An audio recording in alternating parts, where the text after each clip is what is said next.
फक्त ताई पुढे तिला बसा.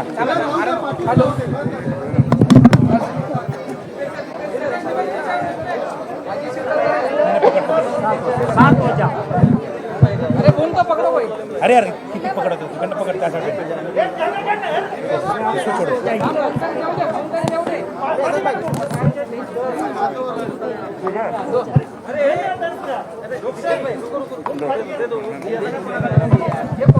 बस बस करे.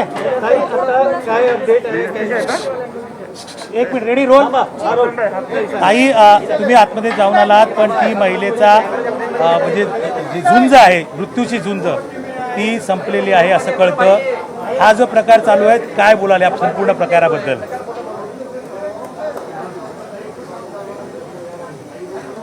खरं तर मी आता निशब्द झाली आहे. माझ्याकडे या विषयावर बोलायला आता शब्द नाही आहे. ज्या पद्धतीने आणि ज्या राक्षसी पद्धतीने एका महिलेवरती आपण बघितलं. मी डॉक्टरांशी आता बोलले, मी तिला त्या ठिकाणी बघून आले. अक्षरशः तिचे आतडे गेले, ते आतडे कापले गेले, तिच्या प्रायव्हेट पार्टमध्ये रॉड टाकला गेला. आणि ज्या पद्धतीमध्ये हे अत्याचार चालले ते कुठेतरी थांबायला पाहिजे. आता आमचे शब्द संपले. महाराष्ट्रातल्या महिलांच्या सहनशीलतेचा अंत बघू नका हे मला सांगायचंय सरकारला. मला हे सिस्टीमला सांगायचंय. गेल्या 8 दिवसांमध्ये आपण बघतोय 13.5 वर्षाच्या मुलीवरती 14 लोकांनी बलात्कार केला. 6 वर्षाच्या मुलीवरती रिक्षेमध्ये बलात्कार होतोय. ठाण्यासारख्या त्या ठिकाणी ऍडिशनल कमिशनरची बोटं छाटली जात आहेत. आणि आज आपण बघितलं, आज सकाळीच अमरावतीमध्ये एका 17 वर्षाच्या मुलीवरती बलात्कार झाला. 7 महिन्याची गर्भवती मुलगी तिने स्वतःला गळफास लावून संपवून टाकलं. साकीनाक्याची ही महिला मृत्यूशी झुंज देत होती. आणि आता जर तुम्ही तिला बघितलं, आम्ही काही करू शकलेलो नाही आहोत. आम्ही भाषण करायच्या पलीकडे, घोषणा करायच्या पलीकडे काही करू शकलेलो नाही आहोत. ही हार आहे आमची आणि याचं दुःख आहे मला. तुम्ही बघितलं कशा पद्धतीने तिची आई, तिची मुलं तिथं बसलेत. काय त्यांचा दोष होता त्याच्यामध्ये? ज्या पद्धतीने या महिलेला मारलं गेलंय, ज्या पद्धतीने या महिलेवरती अत्याचार झालेला आहे, हे निश्चितपणे एका माणसाचं काम नाही. तिच्या प्रायव्हेट पार्टमध्ये रॉड टाकला गेला. डॉक्टर म्हणतायत तिची आतडी आजपर्यंत कापली गेली. तुम्ही विचार करा तिला काय वेदना झाल्या असतील, तिने काय सहन केलं असेल.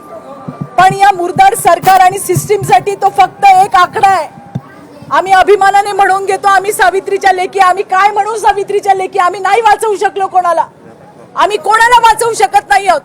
आम्ही फक्त घोषणा देऊ शकतो, आम्ही फक्त भाषण करू शकतोय. त्याच्या पलीकडे आम्ही काही करू शकत नाही आहोत. किती टाहो फोडायचा, किती बोलायचं, हे अश्रू दिसत नाहीत, ही तळतळ दिसत नाही. मला लाज वाटते बोलायला ह्या सगळ्या गोष्टी. मगाशी एका चॅनलवरती महिला बाल कल्याण मंत्री यशोमती ठाकूर होत्या.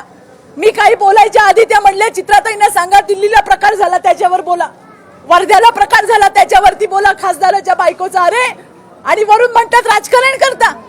आम्ही बोलायचं नाही. महाराष्ट्रामधल्या लेकी बाईंना अशा पद्धतीने तुडवलं जात आहे, त्यांचे लचके तोडले जात आहेत. सरकारची काय अपेक्षा आहे? आम्ही काही बोलायचं नाही. आम्ही बोलल्यावरती म्हणतात राजकारण करतात. आणि जर हे राजकारण असेल तर आम्ही रोज करू. कोण बोलणार यांच्यासाठी? सगळेजण, एकाला सुद्धा वाटत नाही ती तुमची कोण लागत नाही म्हणून, की आता इलेक्शन नाही म्हणून लाजा वाटू द्या थोड्या तरी. काढा मॅनिफेस्टो तुमचे, ज्याच्यामध्ये पहिला मुद्दा लिहिलेला आहे महिलांची सुरक्षा. शक्ती कायदा आणणार होते, काय झालं त्याचं? कुठपर्यंत आला शक्ती कायदा?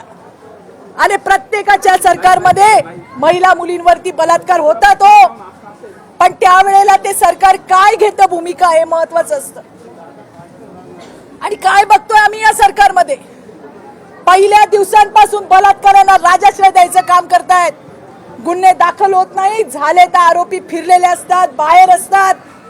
आणि त्या सगळ्याचा फायदा त्या विकृतांचं मनोबल काढायचं, वाढवायचं काम या सरकारने केलेलं आहे. आमची मागणी आहे की आता SC ST नॉर्म्स प्रमाणे त्या ठिकाणी वुमन अॅट्रॉसिटीज आयडेंटिफाय करा, बसवा एक्सपर्टची टीम. घ्या, त्याच्यामध्ये 498 आहे, 354 घ्या, 509 घ्या, 376 घ्या. काहीतरी वुमन अॅट्रॉसिटीज आता आयडेंटिफाय करा, फ्रेम करा, एक्सपर्ट्स बसवा. ज्या पद्धतीने SC ST त्याच्या त्या अॅट्रॉसिटीसाठी स्पेशल कोर्ट्स आहेत, ते वुमन अॅट्रॉसिटीजच्यासाठी स्पेशल कोर्ट करा. SC ST अॅट्रॉसिटीमध्ये अँटिसिपेटरी मिळत नाही, तशा पद्धतीची तरतूद वुमन अॅट्रॉसिटीमध्ये करा. आणि हे सरकारला करावं लागेल. या सगळ्या गोष्टी जोपर्यंत होत नाहीत तोपर्यंत कुठे धाक बसत नाही. अहो, सावित्रीच्या लेकी म्हणतो आम्ही, काय म्हणू, वाचवू शकत नाही आम्ही, कोणाला वाचवू शकलो नाही त्या बाईला सुद्धा. तिचा चेहरा बघितला आता मला असं झालंय, काय आपण करतोय, काय करतोय आपण, काहीच नाही करू शकत आहे. सगळं झाल्यानंतर पोहोचतोय. का नाही भीती वाटत आहे? कायदे कुठे गेले, पोलीस कुठे गेले, सरकार म्हणून काय आजपर्यंत इतके कायदा सुव्यवस्थेचे धिंडवडे कधीही निघाले नव्हते महाराष्ट्रामध्ये, ते आज निघतायत. छत्रपती शिवाजी महाराजांचा महाराष्ट्र बघतो. महाराज असते तर ढकलून दिलं असतं यांना. काय करायचंय तुम्हाला? सिस्टीम टाईट करायची आहे तुम्हाला, थोडी तिकडे जायचंय. पण सरकार म्हणून तुमची जबाबदारी तुम्हाला झटकता येणार नाही. त्यासाठी सरकार काय करतंय हे जनतेला सांगावं लागेल, बोलावं लागेल त्या ठिकाणी. आणि अशा पद्धतीने बायकांचे रोज मृत्यू होत आहेत, रोज रोज आणि रोज घटना घडतायत. आणि त्याच्यावरती भाषण करू नका, आता घोषणा नकोयत आम्हाला. तुम्ही काय करताय महिलांसाठी याचं उत्तर सरकारने द्यायला हवं. हे सगळं आटोक्यात कसं आणता येईल याच्यावरती भाष्य करायला हवं. सगळ्या गोष्टींवर बोललं जातं, या गोष्टी तुम्हाला दिसत नाहीत. सगळ्या ठिकाणच्या देशामध्ये सगळ्या घडणाऱ्या असल्या गोष्टींचा निषेध आहे. हाथरसच्या गोष्टी तुम्ही आम्हाला सांगता, दिल्लीच्या गोष्टी. मला तर आज लाजच वाटली महिला बाल कल्याण मंत्रीची. तुम्ही आमचं नेतृत्व करता, काय गप्पा मारता यशोमती ताई, महिला आयोगाला अध्यक्ष देऊ शकत नाही तुम्ही, काय आम्हाला सांगताय? आम्हाला सांगताय राजकारण करू नका. दिल्लीला काय चाललंय बघा, अरे तुमच्या नाकाखाली महाराष्ट्र सरकारमध्ये काय चाललंय ते बघा.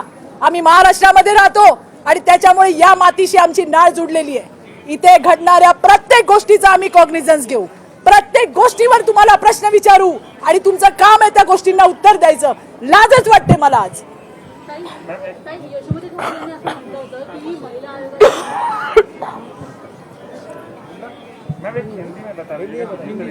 बोल.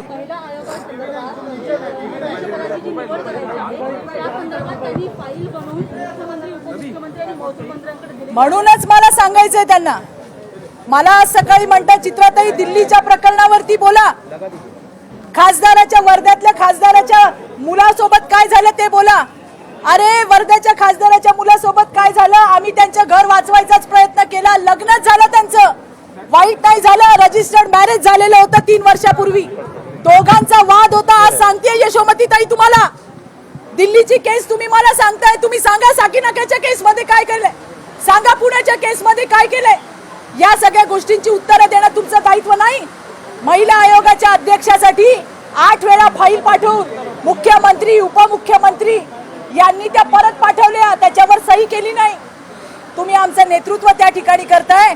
एक महिला आयोगाला अध्यक्ष जर तुम्ही देऊ शकत नसाल तर त्या खुर्चीवर बसायचा पण तुम्हाला अधिकार नाही.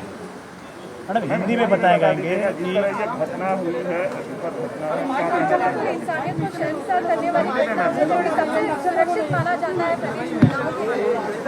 हमने देखा कि किस प्रकार से आए दिन महाराष्ट्र में छोटी बच्चियां, महिलाओं के साथ किस प्रकार से बलात्कार की घटनाएं हो रही है. ये घटनाएं रोज हो रही है. आज हम यहाँ पे राजावाड़ी हॉस्पिटल में हैं. एक 35 साल की महिला के साथ जिस प्रकार से दिल्ली के निर्भया के साथ हुआ था, बिल्कुल वैसा ही वाकया मुंबई के साकीनाका में इस महिला के साथ हुआ है. उसके प्राइवेट पार्ट में रॉड डाला गया, उसकी आंतड़ियां तक टूट गई. और मुझे इस सारी घटना को देख के मेरा ये अंदेशा है कि ये एक आदमी का काम नहीं हो सकता. यहाँ पे अभी रीजनल ऑफिसर आए थे, उपाध्याय साहब को भी मैंने ये बोला है कि आप और तफ्तीश कीजिए और इन्वेस्टिगेशन कीजिए. बिल्कुल मेरी ये विश्वास है मुझे कि ये एक आदमी का काम नहीं हो सकता, ये एक से ज्यादा लोगों का काम है. हम यहाँ पे कहते हैं छत्रपति शिवाजी महाराज का महाराष्ट्र. आज शर्म आती है मुझे कहते हुए, खुद को सावित्री की बच्चियां हम कहते, सावित्री की लड़कियां हम कहते. हम नहीं बचा पाए किसको? 13.5 साल की बच्ची के साथ 14 दरिंदों ने वहां पे बलात्कार किया। 6 साल की बच्ची के साथ में बलात्कार हुआ। आज सुबह कल से जो उसकी लड़ाई चल रही थी मौत के साथ, बेचारी आज हार गई। हमने देखा कि वो वहां पे पड़ी है। सुबह में अमरावती में 17 साल की एक बच्ची ने उसके साथ बलात्कार हुआ। 7 महीने की गर्भवती महिला लड़की ने वहां पे खुद को खत्म कर दिया। ये वही मुंबई है, ये वही महाराष्ट्र है जहां पे थाने म्यूनिसिपल कॉर्पोरेशन के एक कमिश्नर की उंगलियां तक काट दी गई। ये कहाँ का गुंडा राज है, हम कहाँ जी रहे हैं। और इसलिए सरकार के लिए ये सारे सिर्फ आंकड़े हैं, वुमन एट्रोसिटीज के आंकड़े। आज कितने 11, 12, 15, 20, 25, 50, 100, लेकिन महिलाओं के दर्द से उन्हें कोई सरोकार नहीं है, ये हम देख रहे हैं। और इसलिए हमारी ये मांग है कि इसके लिए वुमन एट्रोसिटीज अभी आइडेंटिफाई की जानी चाहिए। जिस प्रकार से SC ST एट्रोसिटीज के नॉर्म्स बनाए गए हैं, सरकार से मुझे कहना है कि आप ऐसी एक्सपर्ट कमेटी बिठाइए जिसमें फिर 498A होगा, जिसमें 509 होगा, जिसमें 354 होगा, जिसमें 376 होगा। आज एट्रोसिटीज के लिए स्पेशल कोर्ट्स है, महिला अत्याचारों को सुनने के लिए कोई स्पेशल कोर्ट नहीं है। फास्ट ट्रैक कोर्ट का कन्विक्शन रेट आप देखिए, कितनी केसेस आज तक सॉल्व हुई है। पॉक्सो में फिर भी 90 डेज का है कि उसमें आपको चार्जशीट फाइल करनी है, पर जो 376 की मेजर केसेस है वो तो तारीख पे तारीख ही पड़ती है। इसलिए स्पेशल कोर्ट्स होने चाहिए। SC ST एट्रोसिटीज में जिस प्रकार से एंटीसिपेटरी नहीं मिलता, बस वही प्रोविजन महिलाओं के एट्रोसिटी में भी होना चाहिए। आज मुझे ये कहते हुए बड़ी शर्म महसूस हो रही है कि सुबह में महाराष्ट्र की महिला बाल कल्याण मंत्री बाइट देते समय कहती है, मैंने तो एक शब्द भी नहीं बोला, और कहती है चित्रा वाघ को कहिए दिल्ली पे बात करे, चित्रा वाघ को कहिए वर्धा के MP पे बात करे। अरे वर्धा के MP के बेटे की 3 साल पहले शादी हो गई थी, वो भी रजिस्टर्ड मैरिज थी। दोनों की अनबन थी, हमने उनका संसार बचाने का ही काम किया है यशोमती ताई। और आप दिल्ली की बात करती हो। अरे आप कहती हो हम राजनीति करते हैं, हम तो कहते हैं देश में कहीं पे भी ना हो, लेकिन हम महाराष्ट्र में रहते हैं, बिल्कुल हमें कंसर्न है महाराष्ट्र पे। और जितनी केसेस होंगी हर केस पे आपके ऊपर हम सवाल उठाएंगे, क्योंकि आप सरकार में बैठी है। आप बताइए मुझे, आप मुझे कहती है दिल्ली के केस पे बताइए। अरे आप तो महाराष्ट्र की सरकार में बैठी हो, आप तो कैबिनेट मिनिस्टर हो, आज तक महिला आयोग का आप अध्यक्ष नहीं दे पाई। क्या यही आपकी ताकत है? यही आप नेतृत्व कर रहे हो वहां पे? कहते हैं 8 बार फाइल भेजी मुख्यमंत्री साहब के पास, उप मुख्यमंत्री साहब के पास। ये तो हालत है, ये हालत है महाराष्ट्र विकास आघाड़ी में कि हमने देखा कि किस प्रकार से एक महिला कैबिनेट की भी सुनी नहीं जाती है। इसका जवाब दीजिए और बाद में हमसे बात कीजिए। धन्यवाद।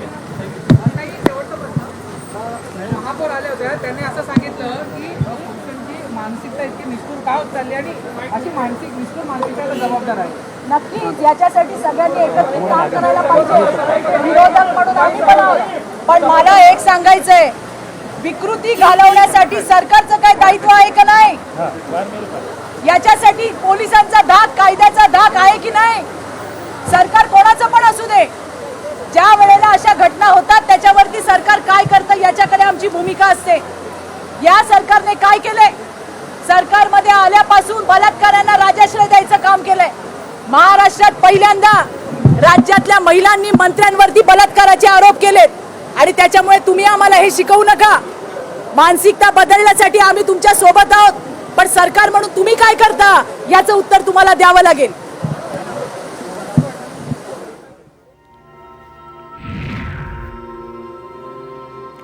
चित्रा वाघ यांनी प्रतिक्रिया दिलेली आहे। चित्रा वाघ यांनी सरकारला थेट सवाल केलेला आहे। भाषणं आणि घोषणांच्या पलीकडे आपण काहीही करू शकलेलो नाहीये, हे निश्चितपणे एका माणसाचं काम नाहीये। सरकारने आणखी चौकशी या प्रकरणाची करायला हवी। एकापेक्षा अधिक आरोपी यामध्ये त्यांचा सहभाग असल्याचा विश्वास देखील चित्रा वाघ यांनी यावेळी बोलून दाखवलेला आहे। त्या पीडितेला बघून चित्रा वाघ यांना देखील अश्रू अनावर झालेले आहेत। त्यांनी मुंबईच्या रुग्णालयामध्ये जाऊन त्या पीडितेची भेट घेतली आणि यावेळी त्यांनी डॉक्टरांशी सुद्धा संपर्क साधलेला आहे।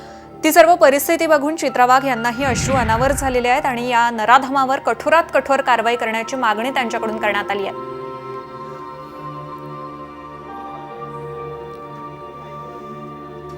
राजावाडी रुग्णालयामध्ये चित्रा वाघ यांनी भेट दिली आणि यावेळी त्यांनी डॉक्टरांशीही संवाद साधलेला आहे। ती संपूर्ण परिस्थिती, ती संपूर्ण घटना बघून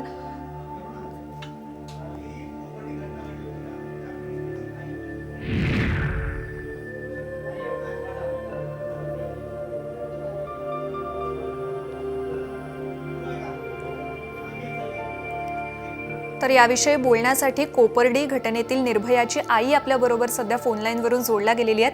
ताई, आणखी एक निर्भया झालेली आहे, आणखी एका महिलेचा बळी गेलेला आहे या नराधमांमुळे, काय प्रतिक्रिया? माझी एवढीच प्रतिक्रिया आहे, सरकारला एवढीच मान्य आहे, माझ्या मुलीला आज 5 वर्ष पूर्ण झाली, त्या नराधमांना अजून कुठलीही शिक्षा नाही, त्या नराधमांना कुठलीही शिक्षा नाही। आज जे परत निर्भया तयार होती ते हे सरकारचंच एक कारण आहे, कारण सरकारने जर आज पूर्ण महाराष्ट्र खळबळूनही त्या आरोपींना शिक्षा दिली नाही, म्हणूनच हे निर्भया प्रकरण परत चालू राहिलं आहे। म्हणूनच एवढंच मला सांगायचंय, मला एवढंच सांगायचं आहे, कुठलाही आरोपी असू, मी आत्तापर्यंत जातभेद केला नाही, कुठलाही आरोपी असू त्याला फाशी झालीच पाहिजे, तरच हे निर्भया प्रकरण थांबल्या जाईल। सरकारला एवढीच माझी कळकळीची विनंती आहे की सरकारने लवकरात लवकर दखल घ्यावा आणि त्या निर्भयाच्या आरोपींना बी लवकरात लवकर शिक्षा द्यावी, हीच माझी सरकारला कळकळीची विनंती आहे। अगदी ताई, मुंबईसारख्या भागामध्ये सुद्धा अशा घटना होत आहे, साकीनाक्यासारख्या गजबजलेल्या परिसरामध्ये सुद्धा अशा प्रकारे कृत्य करण्याचं धाडस हे या नराधमांचं होत आहे। हे सरकारचं मोठं अपयश आहे असं नाही का वाटत? सरकारचं अपयश असू किंवा यश असू, मला हे काही कुणावर टीका करायची नाही, पण फक्त सरकारला मला एवढंच सांगायचं की मुंबई ठिकाणी असं प्रकरण होतंय, त्याच्यावर लवकरात लवकर ऍक्शन घ्यावी आणि लवकरात लवकर त्या आरोपींना फाशी द्यावी। नक्कीच, धन्यवाद साम टीव्हीला दिलेल्या या प्रतिक्रियेसाठी। 5 वर्षांपूर्वी कोपर्डीमध्ये झालेल्या प्रकारानंतर सुद्धा त्या आईनं आपली मुलगी गमावलेली आहे। त्या आईनी आपल्याला प्रतिक्रिया दिलेली आहे, लवकरात लवकर अशा नराधमांवर कठोर कारवाई करावी अशी मागणी त्यांच्याकडून यावेळी करण्यात आलेली आहे। दिल्लीतल्या निर्भया प्रकरणाची आठवण देणारी क्रूर घटना मुंबईमध्ये घडलेली आहे। 30 वर्षीय महिलेवर बलात्कार करून अत्यंत चुकीच्या पद्धतीनं तिच्यावर अत्याचार करण्यात आलेले आहेत। तिच्या गुप्तांगात लोखंडी रॉड घालण्यात आला आणि यात गंभीर जखमी पीडितेवर मुंबईतल्या राजावाडी रुग्णालयात उपचार सुरू होते। तिला व्हेंटिलेटरवर ठेवण्यात आलेलं होतं, मात्र उपचारादरम्यान या पीडितेनं अखेरचा श्वास घेतलाय। तिच्या मृत्यूमुळे तिच्या 2 मुलींवरील आईचं छत्र हरपलंय। मुंबईतल्या साकीनाका परिसरामध्ये हा प्रकार घडलेला आहे। येथील खैरानी रोड इथे पहाटेच्या सुमारास एक क्रूर घटना घडली आहे।